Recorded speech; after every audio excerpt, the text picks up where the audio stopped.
In the name of Allah, the Beneficent, the Merciful.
بسم الله الرحمن الرحيم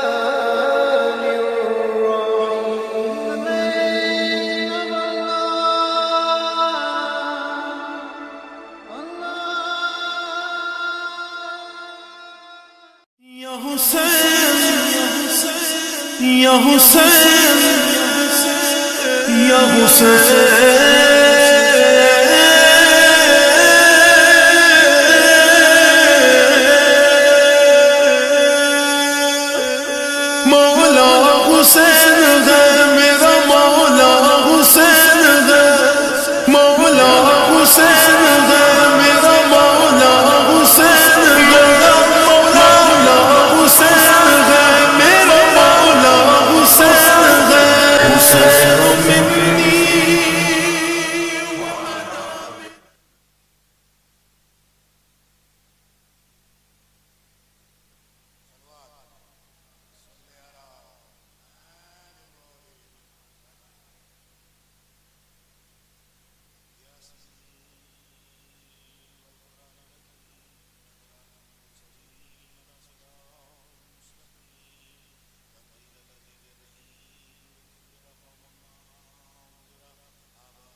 وجاء من أقصى المدينة يريد السخاء يا قوم اتبعوا المرسلين اتبعوا من لا يسألكم أجرا وهم مهتدون وما لي لا أعبد الذي فطرني وإليه ترجعون أتقي من دونه آلهة يردن الرحمن بزر لا تغني عني شفاعتهم شيئا ولا ينقذون إني ذلا في ضلال مبين إني آمنت بربكم فاسمعون قيل ادخلوا الجنة قال يا ليت قومي يعلمون بما غفر لي ربي وجعلني من المقربين وما أنزلنا على قومه من بعده من جند من السماء وما كنا منزلين إن كانت إلا صيحة واحدة فإذا هم خامدون يا حسرة على العباد ما يأتيهم من رسول إلا كانوا به يستهزئون ألم يروا كم أهلكنا قبلهم من القرون أنهم إليهم لا يرجعون وإن كل لما جميع لدينا معذرون وآيات لهم الأرض الميتة أحييناها وأخرجنا منها حبا فمنه يأكلون وجعلنا فيها جنات من نخيل وأعناب وفجرنا فيها من العيون كلوا من ثمره وما عملته أيديهم فلا يشكرون سبحان الذي خلق الأزواج كلها مما تنبت الأرض ومن أنفسهم ومما لا يعلمون وآيات لهم الليل المسلخ منه النهار فإذا هم يظلمون والشمس تجري لمستقر لها ذلك تقدير العزيز العليم والقمر قدرناه منازل حتى عاد كالعرجون الخضير لا الشمس ينبغي لها أن تدرك القمر ولا الليل سابق النهار وكل في فلك يسبحون وآيات لهم أنا حملنا ذرياتهم في الفلك المشحون وخلقنا لهم من مثله ما يركبون وإن نشاء نغرقهم فلا صاعق لهم ولا هم ينقذون إلا رحمة منا ومتاعا إلى حين وإذا قيل لهم أنفقوا مما رزقكم الله وإذا قيل لهم اتقوا ما بين أيديكم وما خلفكم لعلكم ترحمون وما تأتيهم من آيات ربهم إلا كانوا عنها معرضين وإذا قيل لهم انفقوا مما رزقكم الله قال الذين كفروا للذين آمنوا ونؤتي من لو يشاء والله يتمنى إن أنتم إلا في ضلال مبين ويأخذون المتاع الذين كنتم صادقين ما ينظرون إلا صيحة واحدة تأخذهم وهم يقسمون فلا يستطيعون توصية ولا إلى أهلهم يرجعون ونفخ في الصور فإذا هم من الأجداث إلى ربهم ينسلون قالوا يا ولينا من باسنا من مرقادنا هذا ما وعد الرحمن وصدق المرسلون إن كانت إلا صيحة واحدة فإذا هم جميع لدينا محضرون فاليوم لا تظلم نفس شيئا ولا تجزون إلى ما كنتم تعملون إنا أصحاب الجنات اليوم في شغل فاكهون هم وأزواجهم في ظلال على الأرائك متكئون لهم فيها فاكهة ولهم ما يدعون سلام قولا من رب رحيم وامتازوا اليوم أيها المجرمون ألم أعهد إليكم يا بني آدم ألا تعبدوا الشيطان إنه لكم عدو مبين وأن اعبدوني هذا صراط مستقيم ولقد ضل منكم جبلا كثيرا أفلم تكونوا تعقلون هذه جهنم التي كنتم توعدون اصلوها اليوم بما كنتم تكفرون اليوم نختم على أفواههم وتكلمنا أيديهم وتشهد أرجلهم بما كانوا يكسبون ولو نشاء لطمسنا على أعينهم فاستبقوا الصراط فأنى يبصرون ولو نشاء لمسخناهم على مكاناتهم فما استطاعوا مضيا ولا يرجعون ومن نؤمره ننكسه في الخلق أفلا يعقلون وما علمناه الشرع وما ينبغي له إن هو إلا ذكر وقرآن مبين لينذر من كان حيا ويحق القول على الكافرين أولم يروا أنا خلقنا لهم مما عملت أيدينا أنعاما فهم لها مالكون وذللناها لهم فمنها ركوبهم ومنها يأكلون ولهم فيها منافع ومشارب فلا يشكرون واتخذوا من دون الله آلهة لعلهم ينصرون لا يستطيعون نصرهم وهم لهم جند محضرون فلا يحزنك قولهم إنا نعلم ما يسرون وما يعلنون أولم ير الإنسان أنا خلقناه من نطفة فإذا هو خصيم مبين وضرب لنا مثلا ونسي خلقه قال من يحيي العظام وهي رميم قل يحيي الذي أنشأها أول مرة وهو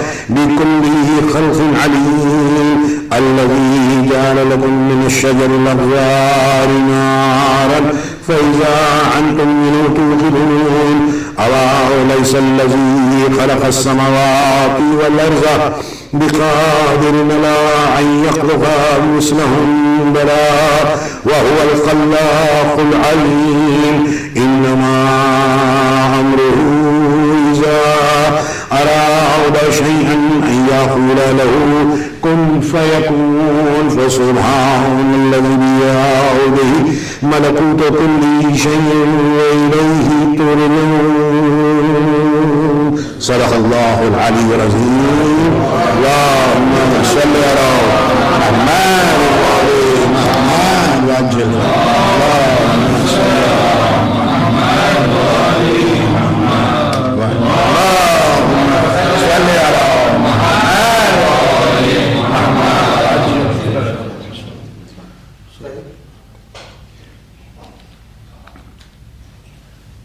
ایک سورہ فاتحہ جناب کنیز حیدری علیان سبیحہ ڈاٹر آف لیٹ سید اصغر حسین رضوی صاحب وائف آف لیٹ سید ہاشم علی عابدی صاحب اور جملہ مرحومائے روح کو ارشاد فرمائیے بسم اللہ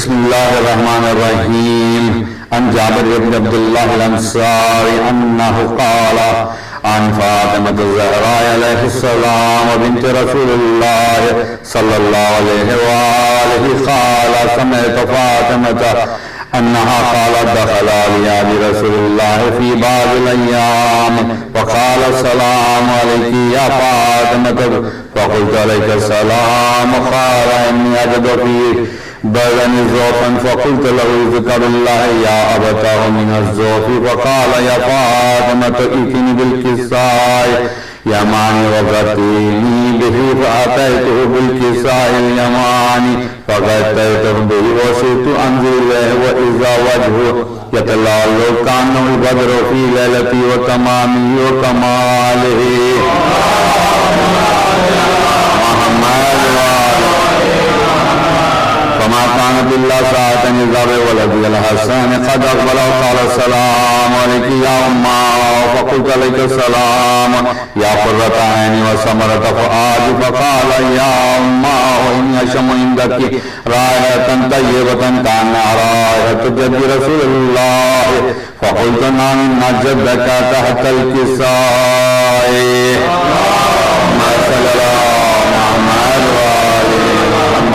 فأقبل حسن نحو الكساء وقال السلام عليك يا جداه يا رسول الله أتأذن لأن أدخل معك تحت الكساء فقال عليك السلام يا ولدي ويا صاحب حوضي قد أذنت لك فدخل معهما تحت الكساء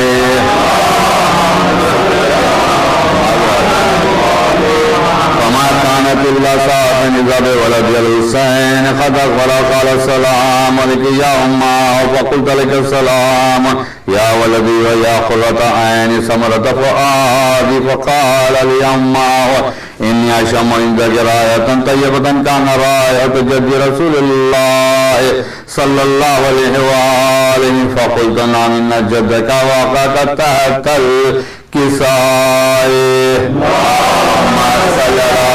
محمد وآل محمد فدنا الحسين نحو الكساء وقال السلام عليك يا جداه يا السلام عليك يا من اختار الله أتأذن لأن أكون معكم تحت الكساء وقال عليك السلام يا ولدي ويا شاف يا أمتي قد أذنت لك فدخل معهما تحت الكساء محمد فأقبل عند ذلك أبو الحسن علي بن أبي طالب وقال السلام عليك يا بنت رسول الله فقلت عليك السلام يا أبو الحسن يا أمير المؤمنين فقال يا فاطمة إني أشم عندك رائحة طيبة كأنها رائحة أخي وابن أمي رسول الله فقلت نعم هو ما ولديك تحت الكساء فأقبل علي نحو الكساء فقال السلام عليك يا رسول الله أتأذن لأن أكون معكم تحت الكساء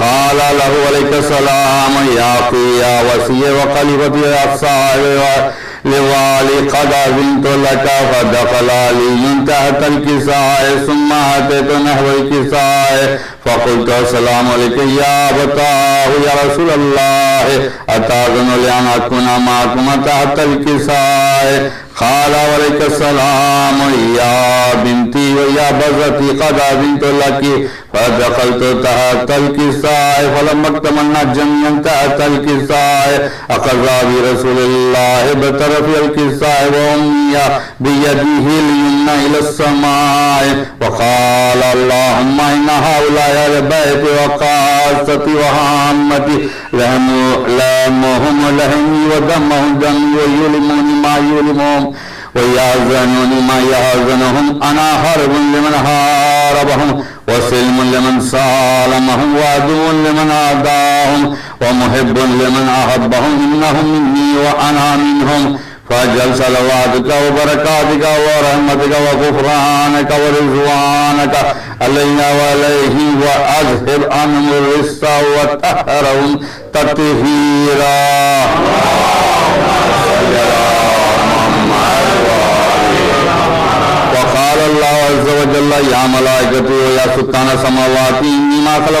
سماء مبنية ولا أرضا مدية ولا قمرا منيرا ولا شمسا مضية ولا فلكا يدور ولا بحرا يجري ولا فلكا يجري إلا في محبة هؤلاء الخمسة الذين هم تحت الكساء.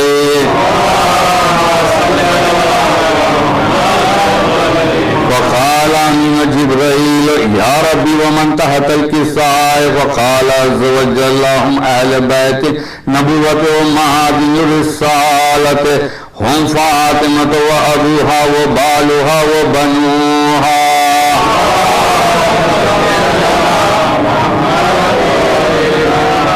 فقال جبريل يا ربي أتأذن لأن أبيت إلى الأرض لأكون معهم سادسا؟ فقال الله نعم قد أذنت لك. فهبط عن جبريل وقال السلام عليك يا رسول الله العلي الأعلى يقف السلام ويقصك بالتحية والإكرام ويقول لك وعزتي وجلالي ما خلقت سماء مبنية ولا أرضا مدية ولا قمرا منيرا ولا شمسا مضية ولا فلكا يدور ولا بحرا يجري ولا فلكا يجري إلا لأجلكم ومحبتكم وقد أذن لي أن أدخل معكم فهل تأذن لي يا رسول الله؟ فقال رسول الله وعليك السلام يا أمين وحي الله إنه نعم قد أذنت لك. فدخل جبريل معنا تحت الكساء.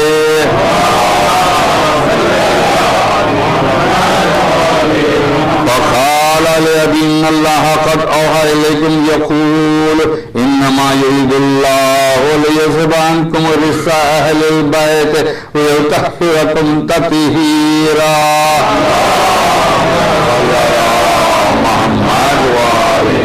وقال علي لأبي يا رسول الله أخبرني ما لجلوسنا هذا تحت الكساء من الفضل عند الله؟ فقال النبي والذي بعثني بالحق نبيا واصطفاني بالرسالة نبيا ما ذكر خبرنا هذا في محفل من محافل أهل الأرض وفيه جمع من شيعتنا ومحبينا إلا ونزلت عليهم الرحمة وحفت بهم الملائكة واستغفرت لهم إلى أن يتفرقوا. فقال علي إذن والله فزنا وفاز شيعتنا ورب الكعبة.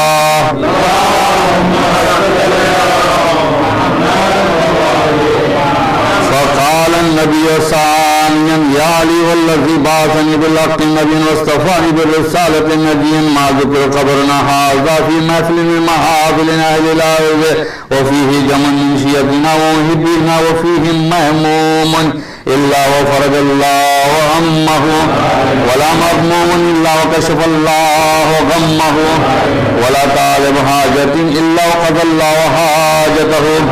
فقال علي إذن والله فزنا وسودنا وكذلك شيعتنا فازوا وسودوا في الدنيا والآخرة ورب الكعبة.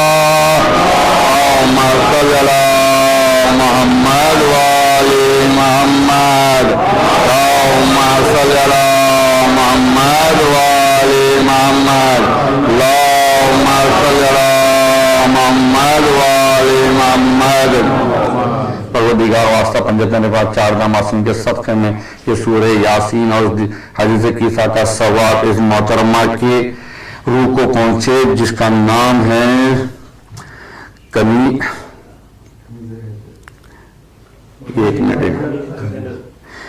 مرحومہ جناب کنیز حیدر کی روح کے سالے صاحب اور ایک سورہ فاتحہ مرحومہ کے نام سے.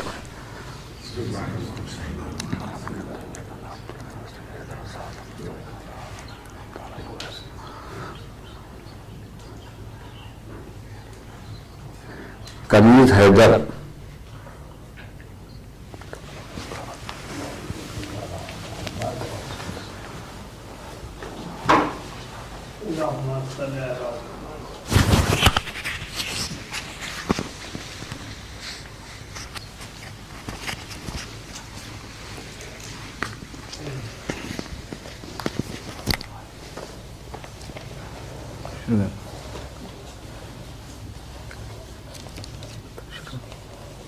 صلوات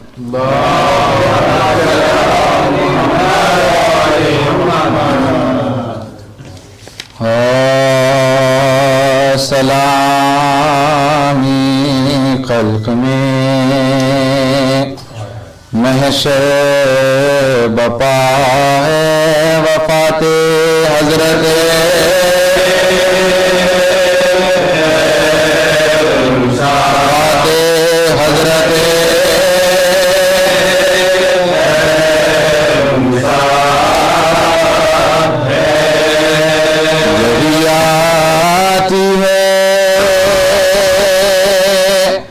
چکی سے آواز بطول پاک بطول پاک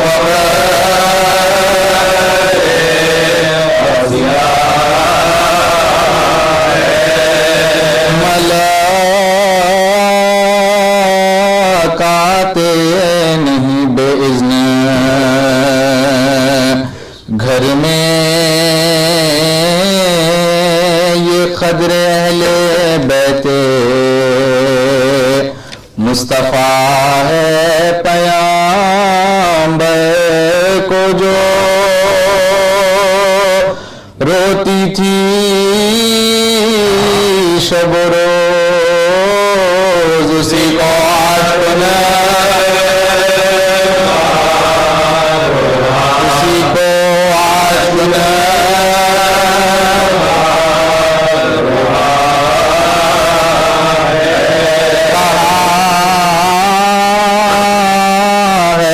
سے زہرا نے یہ رو کر کے ساتھ اپنا تمہارا چھوٹتا ہے میری دو بیٹیاں ہے اور دو بیٹے یتیمی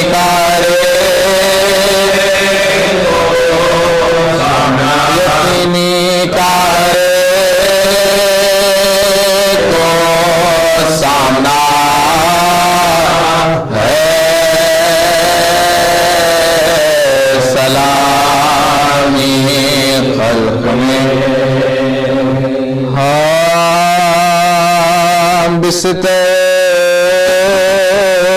سے تھر تھرا کے اٹھی تھام کے عصا خبر نبی پفات آخری پڑا ہمسایوں کے گھر گئی رخصت کو کہا لو صاحب بل کرو پوچھے لو صاحب بل کرو پوچھے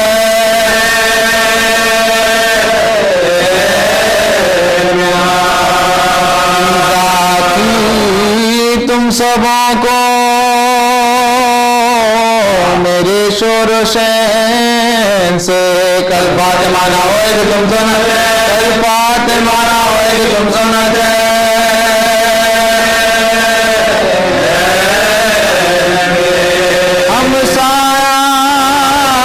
کے حقوق سے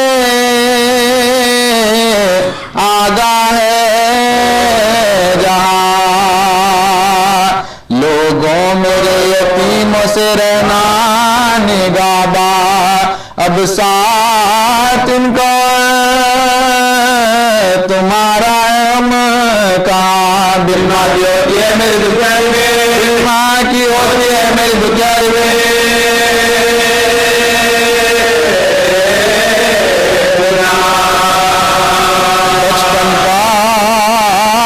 میں بچوں کے آنسو بہاتی ہوں تم پر حسن حسین کو میں چھوڑ جا پر حسن حسین کو میں چھوڑ جا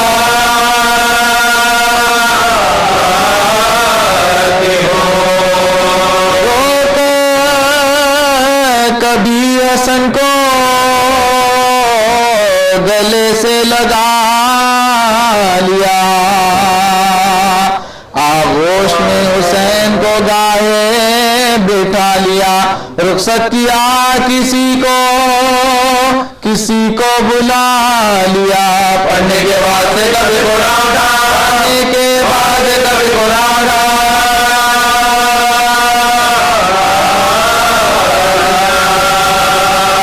کہتی تھی گاہ بچوں سے منہ اپنا موڑ کے، کل سنے گھر میں سونا ہے بستی کو چھوڑ، سونے گھر میں سونا ہے بستی کو چھوڑ،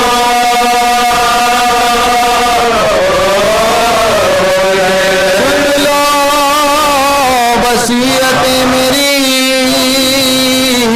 اس وقت یا امام، فضا سے میرے بات عدالت سے لینا کام، ہوشیار فاطمہ کی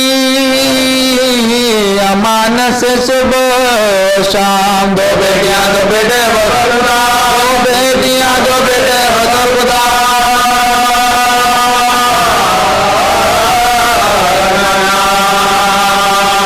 میں نے بڑے دکھوں سے یہ سب بچے پالے ہیں، اپنے حوالے تمہیں تمہارے، اپنے حوالے تمہیں تمہارے،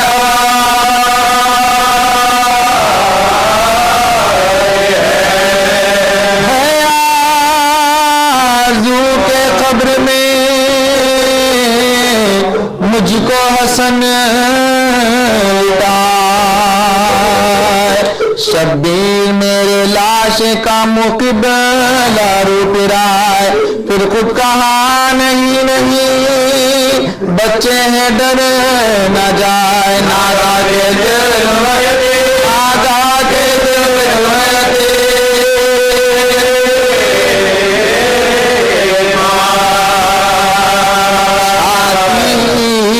لگا کے بولی کے لو ہم تو مرتے ہیں، تم سے سلوک دیکھے کیا لوگ، تمہارے سلوک دیکھے کیا لوگ،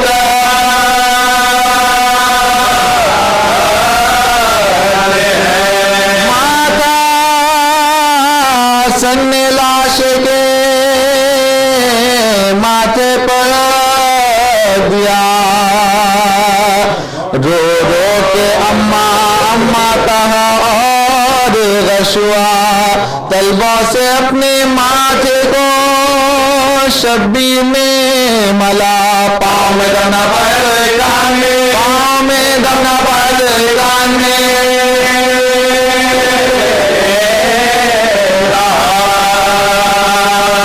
آپ کا غلام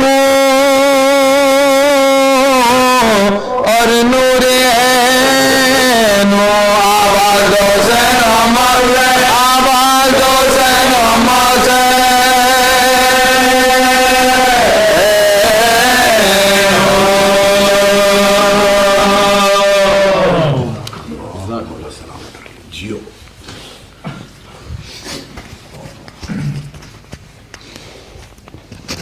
صلوات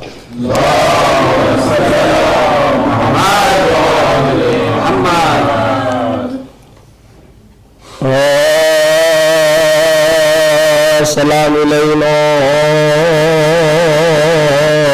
نے کیا کیا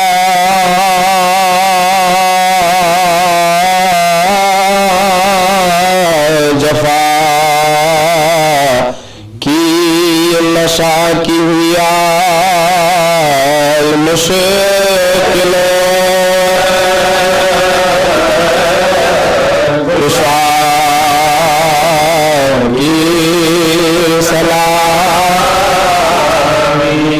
نہ چھوٹی دم مرگ تک فاطمہ سے اطاعت علی کی بات خدا کی رہے ہاتھ چکی سے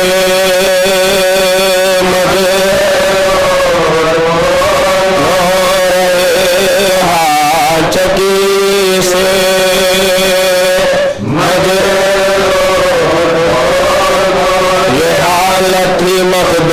میں یہ کہتی تھی بنت علی وقت غارت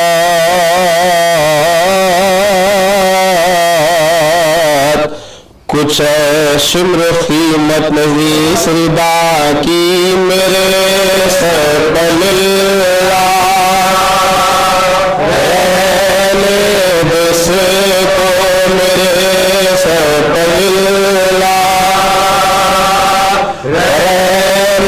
بس کو کہ یہ کہنا چادر ہے تماشائی کہتے تھے کوفے میں ہنس کر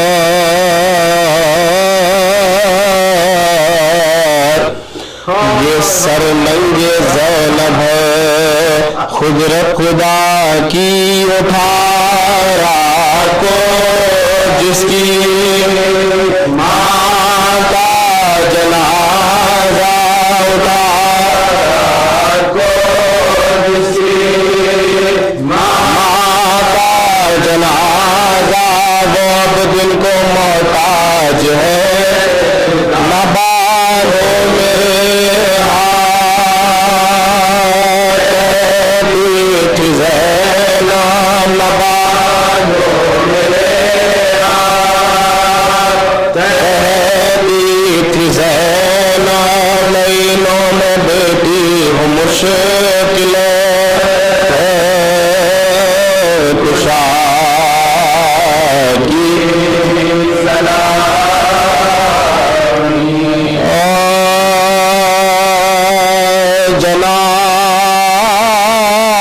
جناب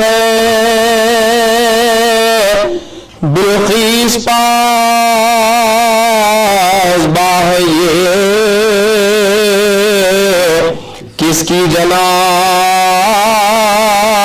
ہے مریم درود کا ہے یہ کس کی جناب ہے شان خدا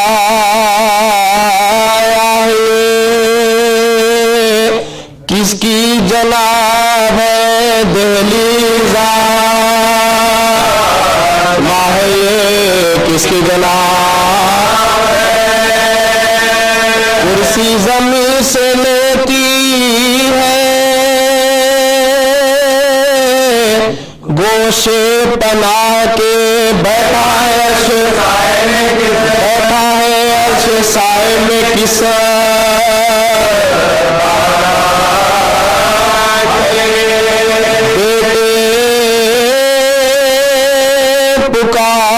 پکارتے ہیں کہ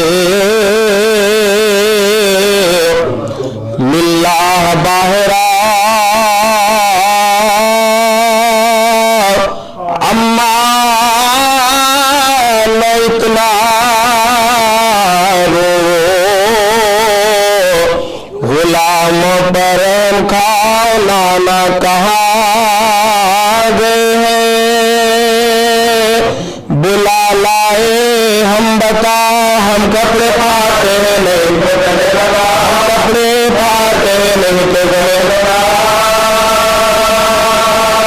لالا کے بعد آئے یہ بے قدر ہم ہوئے سب طرف جو کے بھی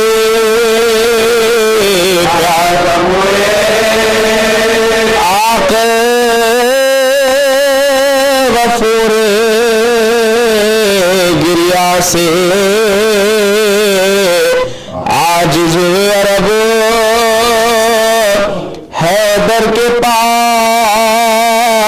رونے کی فریاد لائے سب کی عرض فاطمہ سے کہو اے ولی رب یا سیدہ تمہاری ریت یا سیدہ تمہاری ریت کھانے کا کوئی وقت نہ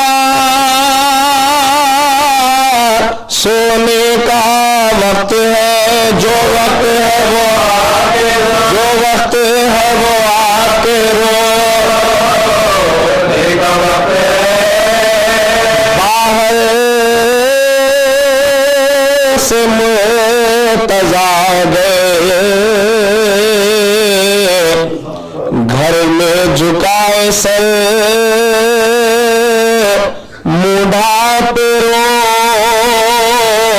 رہی تھی اکیلی وہ خود سے دینے لگے پیامے عرب شاہ بہر گھبرا کے بولی ہائے کرو کیا میں بے پدا گھبرا کے بولی ہائے کرو کیا میں بے پدا خواب میں موت ہوئے تو مر جاؤں یا علی بابا کا سوگ لے کے بابا کا سوگ لے کے جاؤ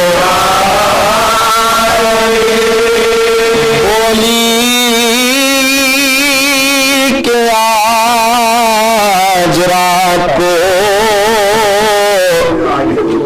ہو جاؤ گی بہار کل میرے کاروبار میں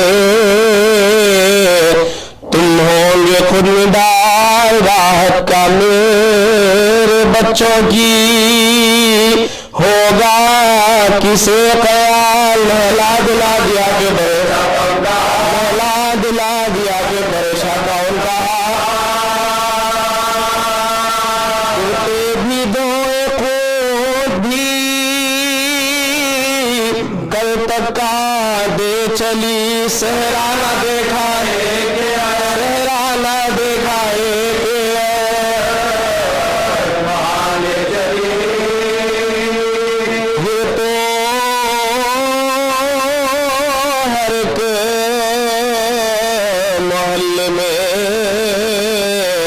محشر بپا ہوا اپنے پرائے دوڑ کے ہے یہ کیا ہوا فضا پکاری سیدہ کا واقعہ ہوا حجرہ بطول پاک کا ماتم سرا ہوا حجرہ بطول پاک کا ماتم سرا ہوا سینے میں دم قلق سے رکا سانس الٹ گئی مورت کے منہ پا مردے کے مورت کے منہ پا مردے کے زینب بڑھ گئی میں دودھ بخش غالنا پائی کے چل بسی شربت بنا کے لالنا پائی کے چل بسی کچھ حال دل سنانا پائی کے چل بسی میں بے نصیب آنے نہ پائی میں بے نصیب آنے نہ پائی جلد تے زمانہ ہوا انتقال کا ہے ابھی تو سیدھا گلا ہے ابھی تو سیدھا گلا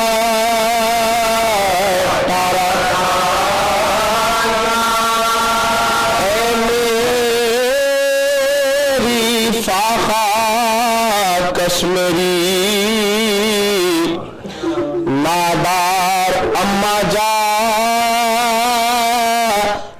میری بے دوا میری بیمار اما جا کعبے کیا برو میری سردار اما جا اے میری صابرہ میری ناچار اے میری صابرہ میری ناچار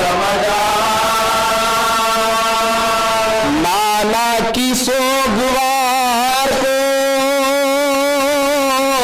تازہ کتاب دو اما جواب دو اما جواب دو میری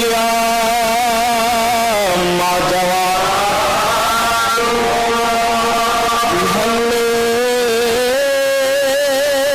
سر کھلے ہیں، نہیں سر پر ٹوپیا، کہتے ہیں کچھ تو منہ سے نکلتا ہے، ہائے ماں لکھا ہے جب جنازے پر پہنچے وہ نیم جہاں، حسرت سے دیکھا مردے کا منہ، حسرت سے دیکھا مردے کا منہ، یہ کی اماں غلام آئے ہیں، رخصت کے واسطے جاتی ہو تم نبی کی زیارت، جاتی ہو تم نبی کی زیارت کے واسطے۔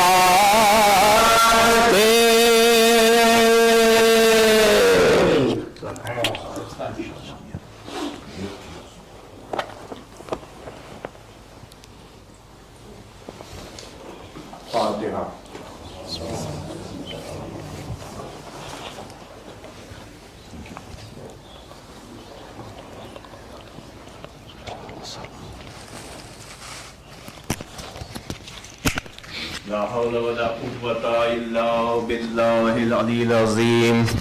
أعوذ بالله السميع العليم من الشيطان اللعين الرجيم. بسم الله الرحمن الرحيم. الحمد لله رب العالمين. الصلاة والسلام على أشرف الأنبياء والمرسلين. حبيب إله العالمين بالقاسم محمد وعلى آله الطيبين الطاهرين المعصومين المظلومين واللعنة الله على أعدائهم أجمعين من يومنا هذا إلى قيام يوم الدين. أما بعد فقد قال الله سبحانه وتعالى في القرآن المجيد وهو أصدق الصادقين وقوله الحق. بسم الله الرحمن الرحيم. كل نفس ذائقة الموت. ایک سلوات پڑھ.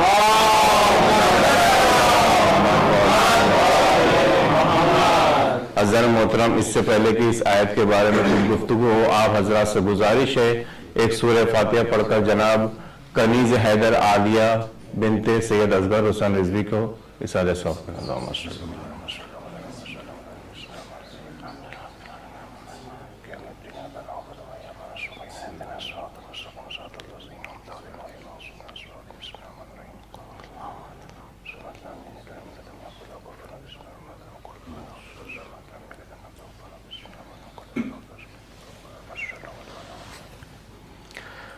حضرات محترم، جس آیت کی آپ کے سامنے تلاوت کی اس میں اللہ تبارک و تعالیٰ فرماتا ہے، اور یہ بہت ہی مشہور و معروف آیت ہے، آپ سب کو یاد بھی ہوگی کہ کل نفس ذائقۃ الموت، ہر نفس کو موت کا مزہ چکھنا ہے. یہاں بات چل رہی نفس کی، اس کا مطلب یہ ہے کہ جب انسان مرتا ہے تو اس کی روح ختم نہیں ہوتی ہے، صرف اس کا نفس مرتا ہے. اور آپ کو پتا ہے یہ جو موت ہے وہ جسم اور روح کی طلاق ہے ایک طرح سے، کیونکہ اس وقت جو ہماری روح ہمارے بدن میں پنجرے میں قید ہے. جب انسان مرتا ہے تو روح جسم سے آزاد ہو جاتی ہے، اور روح اتنی طاقتور ہے کہ روایت میں ملتا ہے کہ اللہ نے اسے جسم میں کیوں رکھا، کیونکہ جب اللہ نے اسے اتنا پاورفل بنایا تو ایسا عجب نہیں تھا کہ یہ خدائی کا دعویٰ کر دیتی. لہذا اللہ نے اس کی مجبوری کا وجدان کرنے کے لیے اسے جسم میں قید کر دیا کہ بے بس ہو کے کچھ کر نہیں سکتی.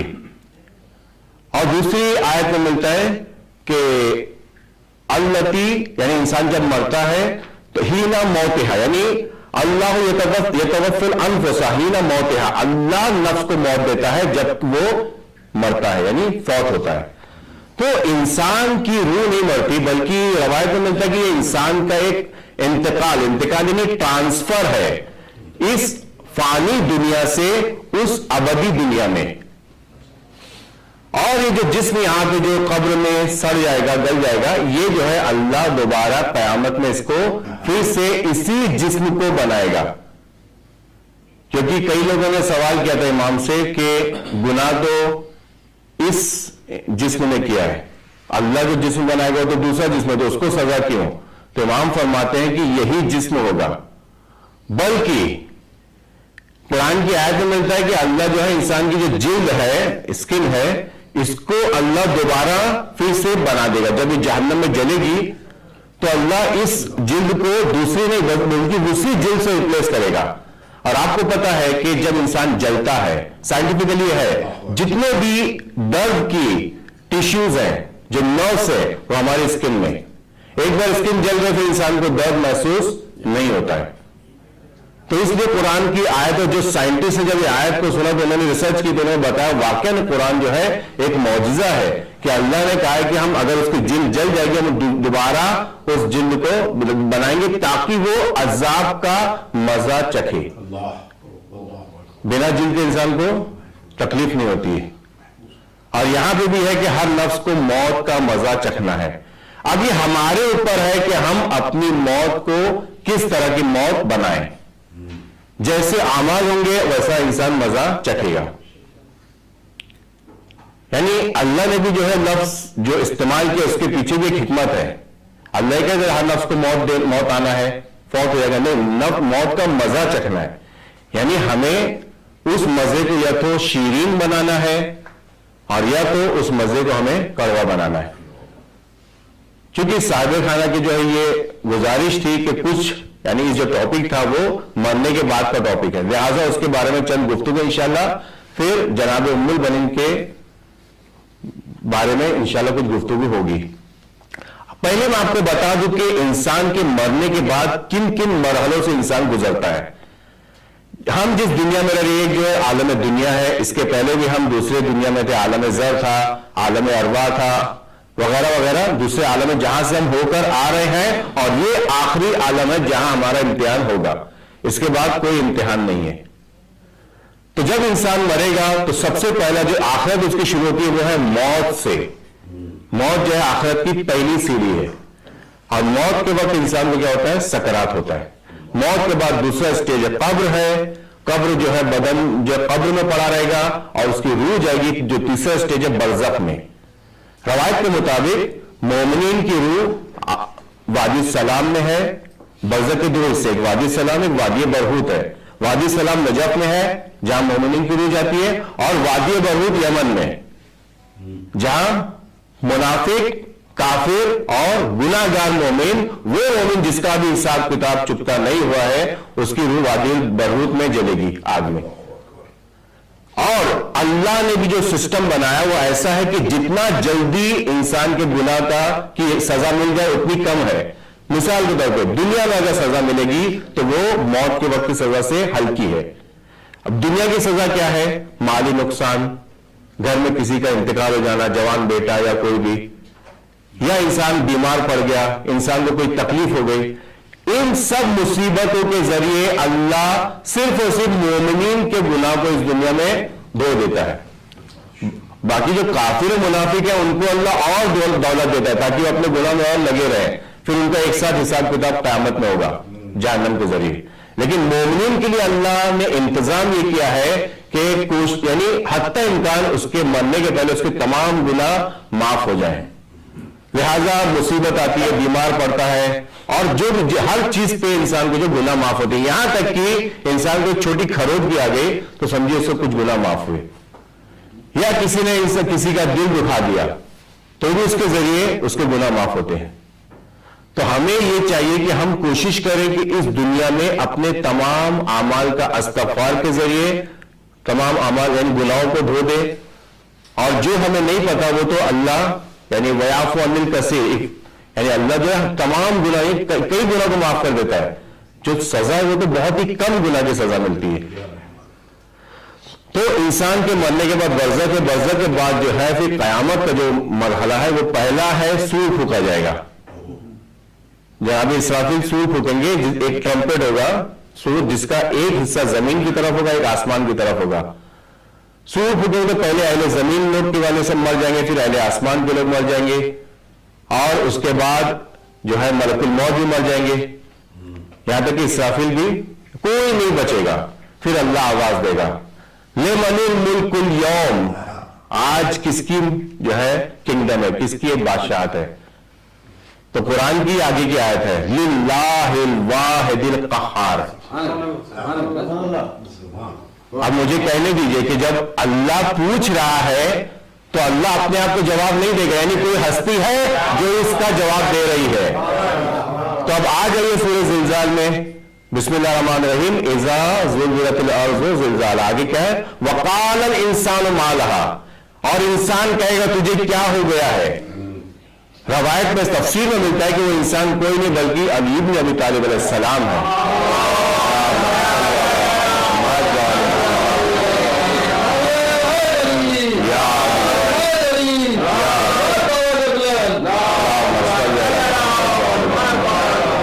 تو 14 معصوم کا وہ نور ہے کہ جنہیں دنیا میں ایک بار موت آ گئی، یعنی ظاہری موت جو بھی ہے، اب جو ہے وہ قیامت تا قیامت تک وہ زندہ رہیں گے.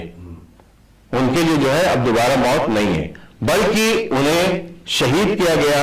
تو جب امام صلی اللہ علیہ وسلم کا ظہور ہوگا، پھر امام کے بعد جو ہے بقیہ امام آئیں گے جسے رجب کہا جاتا ہے یا قیامت صغریٰ.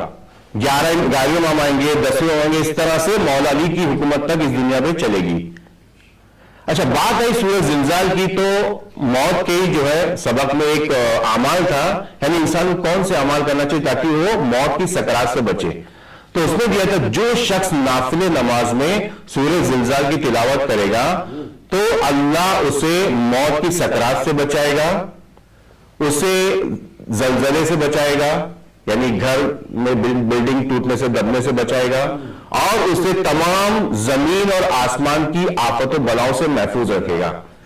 اور جب یہ شخص مرنے والا ہوگا تو یہ سورہ ایک خوبصورت آدمی کی شکل میں آئے گا اور اس کے ساتھ بیٹھے گا، اس کو تسلی دے گا، ملک الموت سے ریکویسٹ کرے گا کہ یہ صاحب مومن کی جو روح بہت ہی آسانی سے قبض کرنا. یہ ہے سورہ زلزال کی فضیلت. اور اگر آپ لوگ جو ہے نماز جعفر تیار پڑھتے ہیں تو اس میں پہلی 2 رکعت میں یہی 2 سورہ، سورہ زلزال اور سورہ عادیات. سورہ عادیات بھی مولا علی کی شان میں، انشاءاللہ کبھی وقت ملے گا تو بتائیں گے تفسیر میں. تو موت جو ہے یہ انسان کا پہلا مرحلہ ہے آخرت کا. اب کچھ لوگوں کو جو ہے موت کے بارے میں یعنی ایک غلط فیلنگ ہے.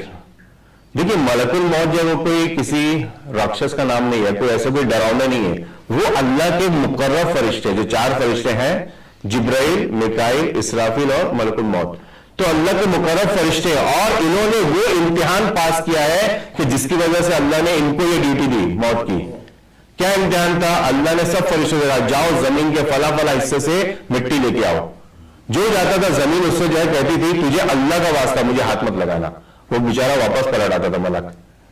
جب ان کو بھیجا گیا، یہ گئے اور انہیں کہا کہ مجھے زمین کا یہ حصہ چاہیے، تو اس نے کہا میں تجھے اللہ کا واسطہ دیتی ہوں کہ مجھے ہاتھ نہیں لگانا.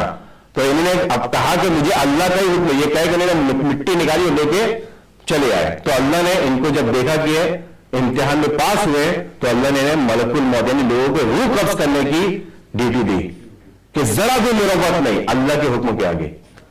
کوئی کتنا روئے، کوئی کتنی بھی ریکویسٹ کرے، یہاں تک کہ ملک الموت کا بھی بیان ہے کہ 2 بار میں کانپ گیا، 2 جن کی روح قبض کرنے میں میں کانپ گیا تھا.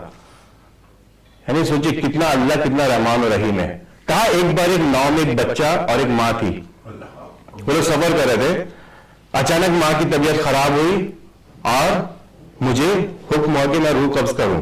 تو میں گیا اور اس کشتی میں نے ماں کی روح کو قبض کر لیا. مجھے ترس آیا اس بچے پہ،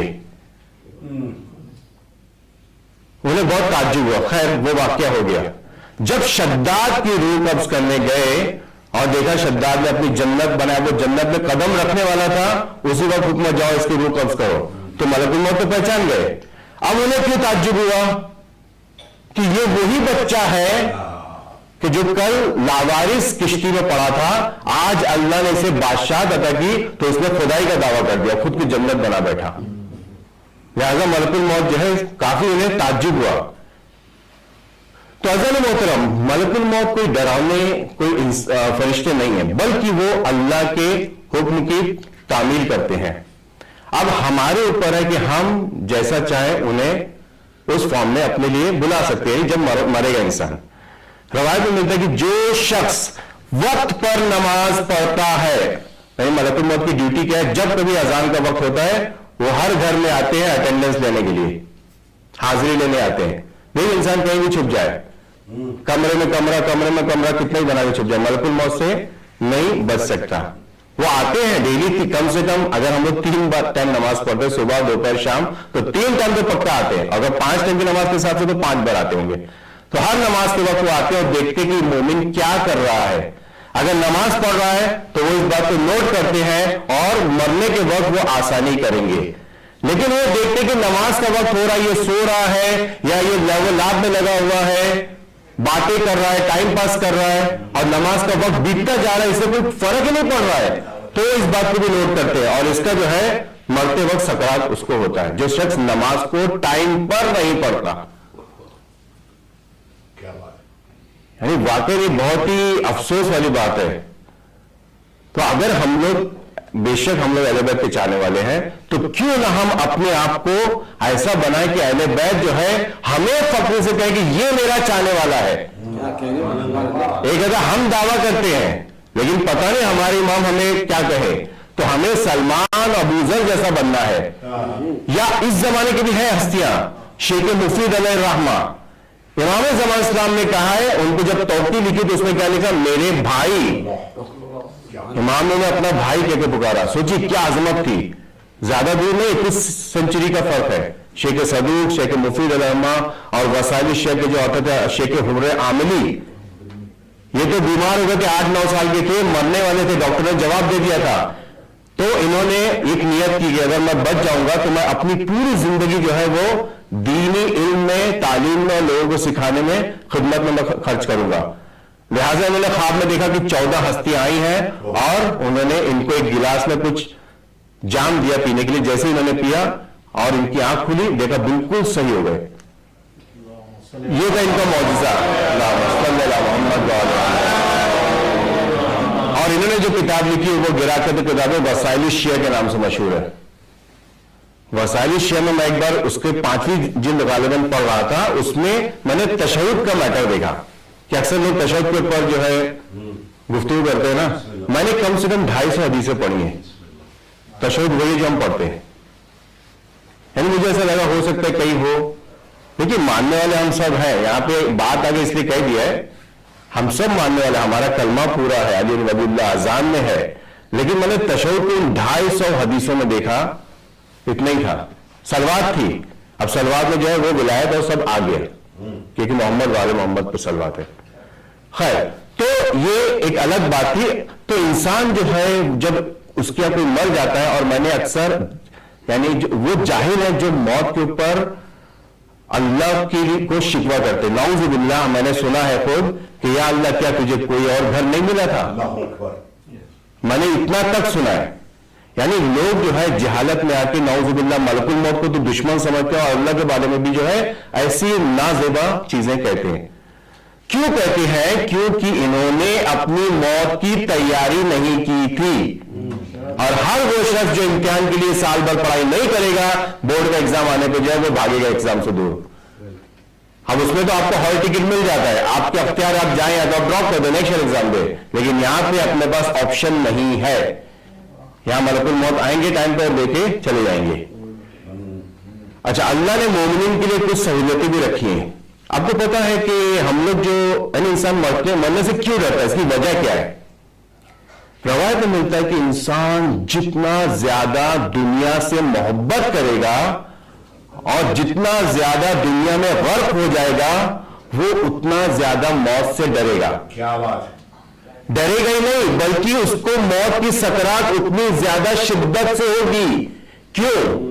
کیونکہ اس کا جو دنیا کا جو بانڈ ہے، رشتہ ہے، وہ اتنا مضبوط ہے. دیکھیے پتلا دھاگا آپ آہستہ طور پہ پتہ نہیں چلے گا. کوئی موٹی رسی تو آپ کو اس کو مارنا پڑے گا چاقو سے یا کسی چیز سے کہ ٹوٹ ہی نہیں رہا. تو انسان کا جتنا زیادہ دنیا سے رشتہ مضبوط ہوگا اتنا زیادہ جو وہ موت کی سکرات برداشت کرے گا، یعنی اس کو جھیلنا پڑے گا.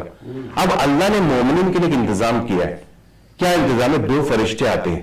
ایک کا نام ہے منسیہ، ایک کا نام ہے مسخیہ. منسیہ بنا ہے نسیہ سے، یعنی انسان کو بھلا دینا، بھولنا. یہ فرشتہ آتا ہے اور انسان کو تمام چیزیں بھلا دیتا ہے، اس کی اولادیں، اس کے بیوی بچے یعنی اس کا گھر والے، اس کی بزنس، اس کا جو ہے بینک بیلنس، جو بھی پراپرٹی اس نے جمع کی تھی. مجھے بتانے کی ضرورت نہیں، آپ کے سامنے تو کچھ بلینرز کے انتقال ہوئے اس کورونا کے زمانے میں، آپ جانتے ہوں گے. تو ایسے لوگ جن نے نا بلینز کی پراپرٹی بنائی تھی تو ان کو جو ہے بہت تکلیف ہوتی، لیکن اللہ کیا کرتے ہیں، فرشتہ آ کے اس مومن کو سب بھلا دیتا ہے، تو اس کی آدھی جو ہے تکلیف کم ہو گئی. دوسرا جو مسکیہ آتا ہے، مسکیہ بنا ہے سخی سے، وہ اسے سخی بنا دیتا ہے. اب کل تک انسان جو ایک ایک درہم کے پیچھے کنجوسی کرتا تھا، یعنی درہم غائب ہو گیا تھا، وہ بہت افسوس کرا میرا ایک درہم غائب ہو گیا. آج جو اتنا سخی ہو گیا کہ بلینز بھی اماؤنٹ چھوڑ کے جا رہا تھا، اسے کوئی فرق نہیں پڑتا ہے. تو یہ دو فرشتہ کے اپنا کام کرتے تاکہ اس کی روح آسانی سے نکلے. یہ مومنین کے لیے صرف. تو ملک الموت جو ہمیں ملک الموت سے گھبرانا نہیں، بلکہ ہمیں وہ کام کرنا ہے تاکہ ملک الموت آئے، جیسے میں نے آپ کو سورہ زلزال کا بتایا. اور ایک دعا ہے عادت تو لکل حول لا حول ولا قوت الا باللہ، یہ نماز کے بعد پڑھی جاتی ہے. یہ دعا پڑھنے سے مجھے انسان سکرات موت سے بچے گا. اور دوسری بات، اب چونکہ یہ ایک ایک ٹاپک جو آخرت کا جو ہے وہ ایک مجلس میں نہیں ہو سکتا، لہٰذا میں آپ کو ڈائریکٹ پورے صراط کے بارے میں لے کے جاتا ہوں. موت کے بعد برزخ ہے، برزخ کے بعد جو ہے قیامت کا سور پھونکا جائے گا، پھر حساب و کتاب دی جائے گی. جو نیک عمل والے ہیں ان کو دائیں ہاتھ میں دی جائے گی، جو برے عمل والے ہیں ان کو بائیں ہاتھ میں دی جائے گی. کئی لوگوں کی کتاب ان کی گردن میں باندھ دی جائے گی. آپ انشاءاللہ کبھی وضو کی دعا پڑھے گا، اس میں دیا ہے کہ جب ہم دائیں ہاتھ پہ پانی ڈالتے تو یہ کہتے کہ اللہ قیامت کے دن میرا نام اعمال جو ہے وہ دائیں ہاتھ میں دینا اور بائیں ہاتھ میں جنت کا پروانہ دینا. آپ انشاءاللہ اس کا ترجمہ پڑھے گا وضو کی دعا کا، توضیح مسائل میں آپ کو ملے گا. تو انسان کو نام اعمال دیا جائے گا، پھر میزان نصب کی جائے گی اور حساب و کتاب ہوگا. اس کے بعد جو ہے کوثر ہے، اور اس کے بعد جو ہے آخری اسٹیج جو ہے پلے صراط. پلے صراط سیدھا جنت میں جاتا ہے اور اس کے نیچے دوزخ ہے. یعنی جنت جو ہے وہ بہت ہی اعلیٰ ہے، بہت ہی اونچائی پر ہے، اور دوزخ جو ہے وہ بہت ہی پستی میں ہے. اب یہاں پہ جو ہے سوال اٹھتا ہے، اگر آپ سے کوئی پوچھے، سب سے پہلے پورے صراط میں ٹوٹل 50 سٹاپ ہے جہاں ہر انسان سے سوال کیا جائے گا. پہلا سٹاپ کیا ہوگا؟ کوئی گیس کر سکتا ہے؟ یا جو آپ نے جو سنا ہو، کون سا پہلا سٹاپ؟ نماز. ویری گڈ، نماز نہیں ہے.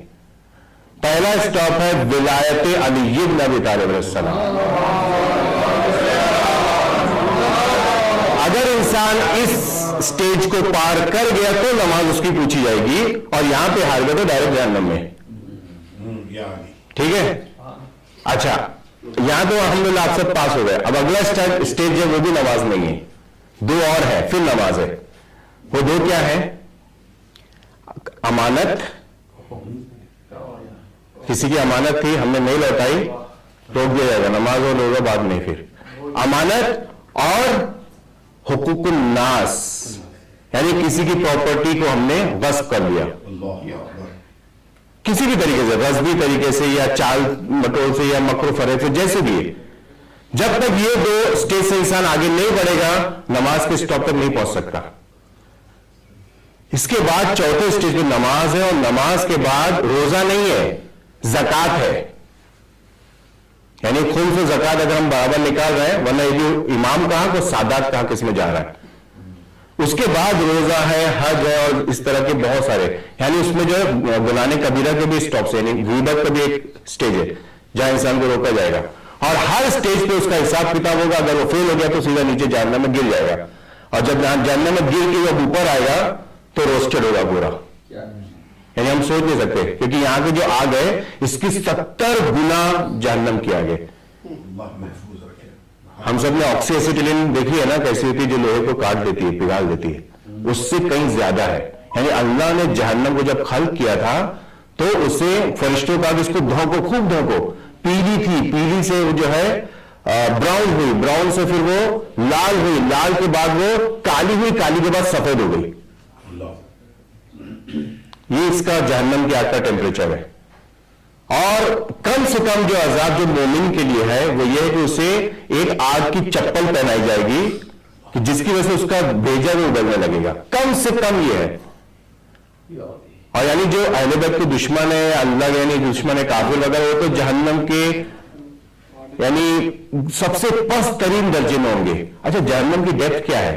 ایک بار جبریل نے سوچا کہ میں ناپ لوں کتنا، ایک پتھر لیا اسے پھینک دیا، اس پتھر کی آواز آئی 70,000 سال بعد. یہ جہنم کی ڈیپتھ ہے. تو انسان کو جو ہے یعنی پھولے صراط ہے، اگر پھولے صراط پہ انسان نکل گیا تو ڈائریکٹ جائے گا پھر جنت میں. اب روایت میں ملتا ہے کہ کچھ لوگ ایسے ہیں جو نور لائٹ کی سپیڈ سے پہنچ جائیں گے، کچھ جو ہے وہ ایروپلین کی سپیڈ سے جائیں گے، کچھ گھوڑے کی رفتار سے، کچھ لوگ جو ہے رینگ رنگ کے جائیں گے، اور کچھ نیچے گریں گے پھر اوپر آئیں گے، پھر نیچے گریں گے پھر اوپر آئیں گے. اللہ ہم سب کو بچائے. لیکن اللہ نے مومنین کے لیے جو ہے اس دنیا میں گناہ معاف ہونے کا کفارہ بہت سی چیزیں رکھی ہیں. اس لیے کبھی بھی ہمیں غم نہیں کرنا ہے. ہم دیکھ رہے ہیں کہ اکثر جو مومن ہے جو نیک انسان ہے وہ پریشان ہے یہاں پہ، اور کئی لوگوں کو پریشانی بیچارے دنیا سے رخصت جاتے ہیں. یہ لوگ قیامت میں جنت میں سب سے پہلے جائیں گے، خاص طور پہ جو غربا ہیں، فقراء ہیں، ان کا حساب کتاب بہت آسانی سے ہو جائے گا. آپ نے بیلول کا واقعہ سنا ہے نا کہ بیلول سے ایک بار پوچھا گیا کہ یعنی جنت میں کیسے ہے، تو اس نے ایک خلیفہ سے کہا کہ چلو تم بتاؤ، ایک جلتا توبے کا اس وقت کھڑے ہو اپنا انٹروڈکشن دو. اس نے جیسے اس کے اوپر آیا جلدے توبے اور کہا کہ میں علی جناب پناہ ابھی کچھ سب میں لقب پہلے پکارا، نام تک آیا نہیں، اس کا پیر جلے نیچے اتر گیا. اور بیلول گئے وہاں پہ اپنا نام بتایا میں کیا کرتا میرے پاس کیا ہے بولا، اور وہ نیچے آ گئے، ان کو کچھ نہیں ہوا. یعنی انسان جتنا کم سے کم یہاں پہ دولت شہرت طاقت پاور جو بھی کم رکھے گا اس کا حساب کتاب وہاں کم ہے. اور جتنا زیادہ اللہ نے اس کو نوازا، اگر وہ سب کا حقوق ادا کر رہا ہے، خود زکات وغیرہ دے رہا ہے، حلال سے کما رہا ہے اور اسے اللہ کی راہ میں خرچ کر رہا ہے، اپنے اہل پہ بھی خرچ کر رہا ہے، اپنے بچوں کے لیے چھوڑ کے بھی جا رہا ہے، اچھی بات ہے. دنیا کمانا گناہ نہیں ہے، بلکہ دنیا کمائیں گے تو ہماری آخرت سنورے گی. اور فقر فاقہ کو کفر کی بہن کہا گیا ہے، کیونکہ انسان جب فقر فاقہ میں ہوتا ہے تو اپنا ایمان تک بیچ دیتا ہے. اس میں کہنے کی بات نہیں، آپ نے جو لاک ڈاؤن میں دیکھا ہوگا لوگوں نے کیا کیا راستے اپنا لیے. لہذا ہمیں دنیا میں صرف کوشش یہ کرنا ہے کہ حلال مال کمائیں اور اس کو جو ہے بچوں کو بھی تربیت کر کے دیکھو بیٹا میری جو اتنی امپائر ہے میں نے کھڑی کی ہے اسے تم حلال طریقے سے خرچ کرنا، اس سے کبھی خدا نہ خاصہ گناہ نے کبیرہ مت کرنا. تو عزیزان محترم یہ کچھ تذکر تھا ہمارے لیے کہ ہم انشاءاللہ اس پہ عمل کریں. اور چونکہ یہ اثار ثواب کی مجلس ہے مرحومہ کی، اور جب مجھے مرحومہ کے بارے میں جو بتایا گیا تو واقعا بہت تعجب ہوا کہ جو ہے یہ یعنی دیندار بھی تھی اور قرآن کے پابند، قرآن کو اچھے لہجے میں پڑھنا، مجلس میں سب سے پہلے آنا، حدیث قصہ پڑھنا، اور اپنے بچوں کو بھی انہوں نے جو ہے دینی تعلیم تربیت دی اور انجمن میں ایکٹیولی پارٹیسپیٹ کرنا، کام کرنا. کافی یعنی جب میں نے پورا مضمون جب پڑھا تو مجھے بہت ہی اچھا لگا. اللہ جو ہے مرحومہ کے درجات کو بلند کرے اور ان کی نسل کو خوش و آباد اور دین سے متمسک رکھے، اور ہم سب کی جو ہے ہم سب کی نسلوں کو امام کے در سے متمسک رکھے. عزیزان محترم جب بات آئی ہے ماں کی تو تاریخ میں ہمیں ایک اور ماں ملتی ہے کہ جو ہے تو کنیز زہرا، نام بھی ان کا فاطمہ ہے، جناب ام البنین صلوات اللہ علیہا.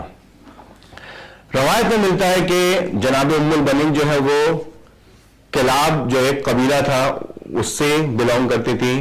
اچھا ایک بار آپ کو بتا دیں کہ کتابوں میں ہو سکتا ہے کسی کتاب میں مؤلف نے لکھا ہو کہ جناب ام البنین قبیلہ جو بدو تھا، بدو نہیں تھا، عرب کا بہت ہی مکرم، عزت دار اور عالم، مہمان نوازی، بہادری، اس سب میں بہت مشہور تھا.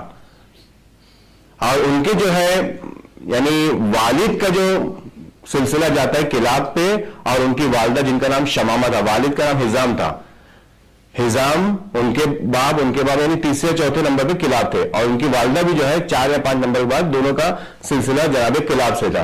اور کہا جاتا ہے کہ ان دونوں کا جو سلسلہ وہ عبد مناف سے تھا. عبد مناف کون ہے؟ رسول خدا کے پردادا ہے.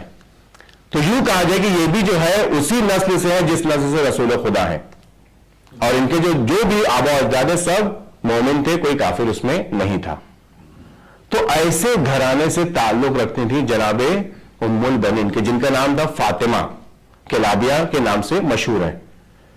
مولا علی جب جناب زہرا کی شہادت ہوئی تو مولا علی نے جناب عقیل ان سے ایک خواہش ظاہر کی. اب ظاہر سی بات ہے مولا علی جو ہے کربلا ان کی نظروں کے سامنے تھی, تو انہوں نے بھی اللہ سے نماز شب میں دعا کی تھی کہ مجھے ایک ایسا بیٹا عطا کر جو بہادر ہو اور جو میرے حسین کی مدد کرے. لہذا انہوں نے جناب عقیل سے کہا. اب جناب عقیل جو ہے وہ شجرہ اور لوگوں کے حسب و نسب کے اسپیشلسٹ تھے پورے عرب میں. انہوں نے فوراً کہا کہ میں ایک قبیلے کو جانتا ہوں کہ جن کی ایک بیٹی ہے فاطمہ بنت حزام, اگر آپ کہیں تو میں ان سے آپ کے رشتے کی بات کروں. چل روایت میں ملتا ہے کہ لوگوں نے کئی بار ان کے لیے پروپوزل آیا لیکن انہوں نے سب کو انکار کیا, یہاں تک کہ معاویہ نے بھی پروپوز کیا تھا. تو خیر جب جناب عقیل گئے اور جناب حزام سے ملاقات کی تو انہوں نے کہا آئیے آپ بیٹھی, ان کی مہمان نوازی کی. انہوں نے کہا آپ جو ہے تھوڑا یہاں رہیں اور مجھے کچھ وقت دیں تاکہ میں ماں اور بیٹی سے پوچھ سکوں.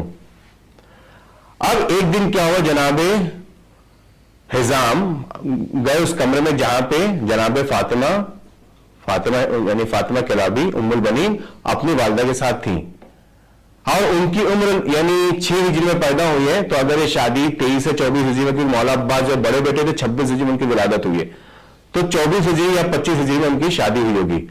تو ان کی عمر لگ بھگ 18 یا 19 سال کی ہے, یعنی کافی کم سن ہے, زیادہ نہیں ہے. تو انہوں نے کہا کہ امی جان کل رات کو میں نے خواب دیکھا کہ میں ایک باغ میں, بہت ہی خوبصورت ہرا بھرا باغ ہے, میں وہاں بیٹھی ہوں اور یعنی رات کا ٹائم اور نہریں بہ رہی ہیں, فروٹس یعنی پھلدار درخت ہیں اور آسمان پہ چاند و ستارے ہیں. اچانک میں کیا دیکھتی ہوں کہ چاند آسمان سے آیا اور میری گود میں آ گیا. پھر میں نے دیکھا کچھ دیر بعد 4 ستارے آئے, وہ بھی میری گود میں آ گئے. اب یہ سننا تھا, جناب نظام کھڑے سننے ایک مرتبہ داخل ہوتے ہیں, کہتے ہیں کہ اے بیٹی میں نے تیرے خواب کی تعبیر جو ہے وہ میرے سامنے ہے, ابھی ابھی جو ہے میرے پاس امیر المومنین علی بن ابی طالب علیہ السلام کا رشتہ تیرے لیے آیا ہے.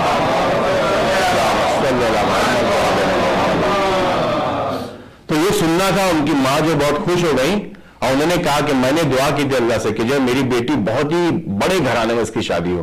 پھر انہوں نے ابھی ہاں نہیں کہا, انہوں نے پوچھا اپنی زوجہ سے کہ کیا یہ جو گھرانہ ہے یہ نبوت کا گھرانہ ہے, یہاں وہی نازل ہوتی ہے, علم و حکمت اور ہر چیز میں یہ آگے ہے, کیا تم نے بیٹی کی تربیت کی کہ اس گھرانے میں جا سکے؟ پہلے انہوں نے پوچھا. تو ان کی جو ماں تھی شمامہ, انہوں نے کہا ہاں بالکل, میں نے بچپن سے اپنی بیٹی کی تربیت کی ہے, تعلیم کی ہے اور ہر چیز میں یہ ماہر ہے, آپ جو ہے بالکل ہاں کہہ سکتے ہیں. تو انہوں نے آئے اور جناب عقیل سے اس کے لیے ہاں کہا. اب جب ان کی شادی ہوئی اور جناب ام البنین اب آتی ہے اس در پہ, تو سب اس وقت جو امام حسن علیہ السلام کی طبیعت خراب تھی تو آئے اور ان کی جو ہے عیادت کی, اور انہوں نے سب بچوں سے کہا کہ اے بچوں میں تمہاری کنیز بن کر اس گھر پہ آئی ہوں, مجھے ماں مت کہنا, میں تمہاری ماں کی کنیز ہوں. اور اتنا ہی نہیں بلکہ یعنی ان کے ان کی ذمہ داری تھی. ایک تھا ان بچوں کو پیار محبت دینا تاکہ انہیں اپنی ماں کا احساس نہ ہو, اور دوسری طرف جو اپنے 4 بیٹے تھے ان کی تعلیم و تربیت کرنا ہے. انہوں نے 3 شرطیں رکھی. پہلی یہ کہ آپ لوگ کبھی بھی شہزادے یا شہزادیوں کا نام سے نہیں پکاریں گے, آقا کہیں گے یا شہزادی کہیں گے, اور کبھی بھی آپ ان سے آنکھ ملا کے بات نہیں کریں گے, ہمیشہ اپنا سر جھکا رہے گا. اور تیسری بات کبھی بھی جو ہے یعنی ان کا نام نہیں لیں گے آپ. تو یہ آپ کے آقا ہے, آپ ان کے غلام ہیں. یہ جناب فاطمہ انہوں نے بچوں کی تربیت کی. اچھا جب انہیں فاطمہ نام سے علیہ السلام پکارتے تھے تو انہوں نے منع کیا, کہا کہ آپ مجھے فاطمہ نام سے نہ پکاریں, کیونکہ جب آپ یہ پکارتے ہیں تو میں دیکھتا ہوں کہ بچے کے چہرے بدل جاتے ہیں, یعنی انہیں اپنی ماں کی یاد آتی ہے. تو میں نہیں چاہتی کہ جو ہے ان کے وہ پرانی جو مصائب ہے وہ تازے ہوں, لہٰذا آپ مجھے کوئی اور نام سے پکارے. تو مولا علی نے انہیں کہا تھا کہ بیٹوں کی ماں ام البنین, یہ لقب مولا علی نے دیا, اور اسی نام سے جو یہ مشہور ہو گئی. جناب ام البنین جو ہے وہ انہوں نے اپنے بیٹوں کو کہا تھا کہ تم لوگ جو ہے حسین کے لیے اپنی جان قربان کر دینا. عزیزان گرامی, کسی کی ایک جوان اولاد اگر مر جاتی ہے تو ماں کے اوپر کیا گزرتی ہے, سوچئے یہ ان کی قربانی، 4 بیٹے، ایک 34 سال کے، ایک 24 سال کے، یعنی عباس علیہ السلام 34 سال کے، ان کے بعد عبداللہ 24 سال کے، 21 سال کے جناب عثمان اور 19 سال کے جناب جعفر، چاروں بیٹوں کو جو ہے انہوں نے کربلا میں بھیجا ہے اور فخر کے ساتھ بھیجا ہے، وصیت بھی کی ہے کہ تمہارے ہوتے ہوئے اگر حسین کو کچھ بھی ہوا تو میں تمہیں معاف نہیں کروں گی۔ جب بشیر واپس آئے ہیں اور انہوں نے آواز دی مدینہ میں کہ قد قتل الحسین بکربلا، جناب ام البنین کو اس وقت جو عمر 55 سال کے آس پاس تھی، ایک مرتبہ وہ عصا کے سہارے خیمے کے باہر آئے اور کہا کہ اے بشیر تو کس حسین کی بات کر رہا ہے؟ بشیر کہتے ہیں کہ حسین ابن علی، فاطمہ کے فرزند، رسول کے نواسے کربلا میں شہید ہو گئے۔ وہ اتنا سننا تھا، ہاتھ سے عصا گر گیا اور بے ہوش کے گر پڑی زمین پر۔ ایک مرتبہ پوچھا کہ بشیر ایسا کیسے ہو سکتا ہے کہ میرے عباس کے ہوتے ہوئے حسین قتل ہو گئے؟ تو بشیر کہتے ہیں بی بی اس وقت جو ہے عباس اور آپ کے تمام بیٹے شہید ہو چکے تھے۔ تو کہا عباس شہید ہو گیا؟ میں مان نہیں سکتی، میرا بیٹا تو بچپن میں نیزے اور تیر سے کھیلتا تھا۔ ایک مرتبہ بشیر نے کہا نہیں بی بی آپ کے بیٹے کے دونوں ہاتھ قلم ہو چکے تھے۔ پھر بھی بیوی کو یقین نہیں، کہا میرے بیٹے کے ہاتھ قلم ایسا کیسے ہو سکتا ہے؟ تو کہا کہ عباس کو جنگ کی اجازت نہیں ملی تھی، عباس کو تلوار نہیں ملی تھی، بلکہ ایک ٹوٹا نیزہ ملا تھا کہ جائیں اور پانی کی سبیل کریں۔ اور جب عباس گئے دریا پہ پانی بھرا اور لے کر واپس آ رہے تھے تو ظالم نے تیر سے عباس کے دونوں شانے قلم کر دیے اور ایک تیر مشق سکینہ پہ لگا۔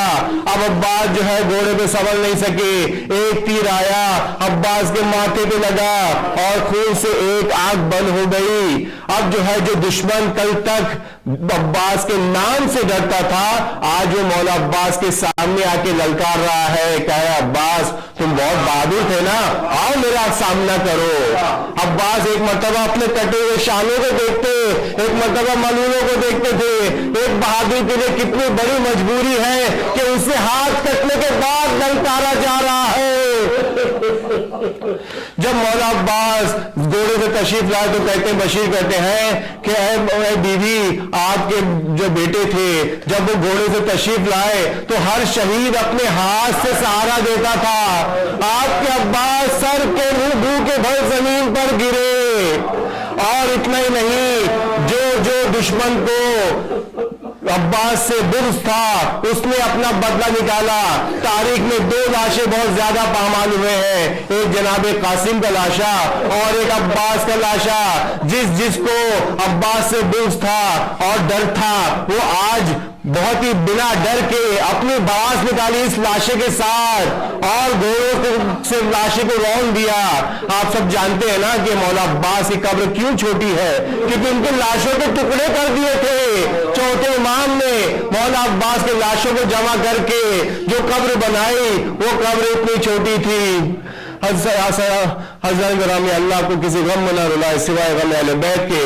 ایک مرتبہ جب جناب ام البنین یہ سب سنتی ہیں تو مدینہ میں یعنی شام میں جو مجلس کا انتظام جناب زینب نے کیا اور مدینہ میں مجلس کا انتظام جناب ام البنین نے کیا۔ جناب ام البنین بقی میں جاتی تھی اور ایک سب قبروں کا نشان بنایا، ایک امام حسین صاحب کی قبر کا نشان بنایا، ایک اپنے بیٹے کی قبر کا نشان بنایا اور تمام مدینے کی عورتوں کو جمع کر کے وہاں پہ مرثیے پڑھے جو عربی میں آج بھی کتابوں میں موجود ہے اور گریہ زاری کرتی تھی۔ جب دشمنوں نے دیکھا کہ اگر اس طرح یہ بقی میں حسین کا گریہ کرتی رہیں گی تو کل کو انقلاب آ جائے گا، لہذا مروان ملعون نے جناب ام البنین کو زہر دے کے شہید کر دیا۔ سيعلم الذين ظلموا أي منقلب ينقلبون على القوم الظالمين پروردگار عالم امام زمان اسلام کے ظہور میں تعجیل عطا فرما، ہمیں ان کے اعوان انصار میں شمار فرما، اس ذکر کو اپنی بارگاہ میں قبول فرما، اس مجلس کے صدقے میں مرحومہ کی اور ہمارے تمام مرحومین کی مغفرت فرما، ان کے درجات میں ترقی عطا فرما، ان کی قبر کو روشن و منور فرما، ان کی قبر کو میں جنت کے دروازے کھول دے، ان کی قبر کو روضۃ من ریاض الجنہ بنا دے، ان کی روح کو جوار معصومی میں جگہ عنایت فرما، ہمارے تمام مرحومین کو جو چاہد معصوم کے خدمت میں ان کی کنیزی میں شمار فرما، مومنہ کو جناب زہرا جناب ام البنین کی کنیزی میں شمار فرما، جو بھی مومن مومنات بیمار ہیں ان سب کو شفا کاملہ عاجلہ عطا فرما، جو مومن مومنات پریشان ہیں ان سب کی پریشانی کو دور فرما، جو بے روزگار ہیں بہترین روزگار عطا فرما، جو پیسے سے پریشان ان کے مالی حالات کو بہتر سے بہتر کر دے، بے گھروں کو گھر عطا کر دے، بے اولادوں کو صاحب اولاد کر دے، جناب ام البنین کا واسطہ یہ وہ بیوی ہے کہ جن کے اولاد نہیں ہے، اگر ان کی مجلس کا تبرک وہ کھائے اس نیت سے تو اولاد ہوتی ہے، تمام جو بھی گودے خالی ہیں انہیں نیک و صالح اولاد عطا فرما، وآخر دعوانا الحمدللہ رب العالمین۔ بسم الله الرحمن الرحيم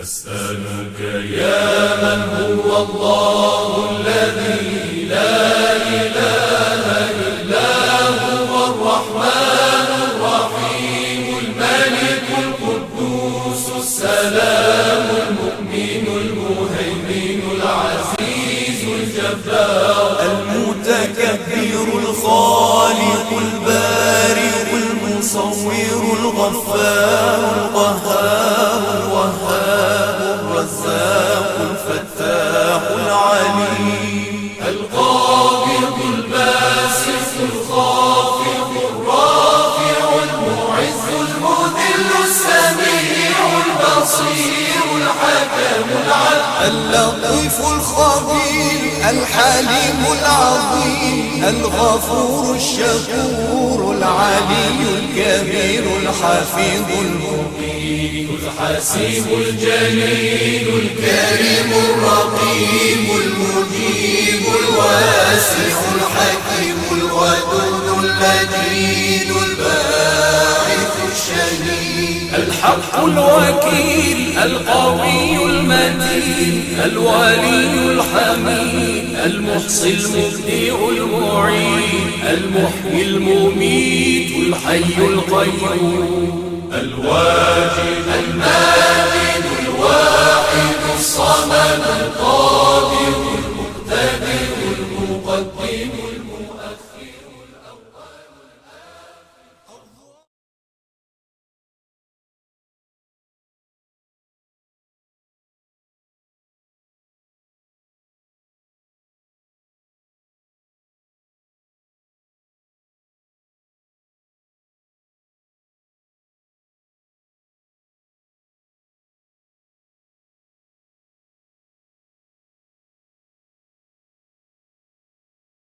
بسم الله الرحمن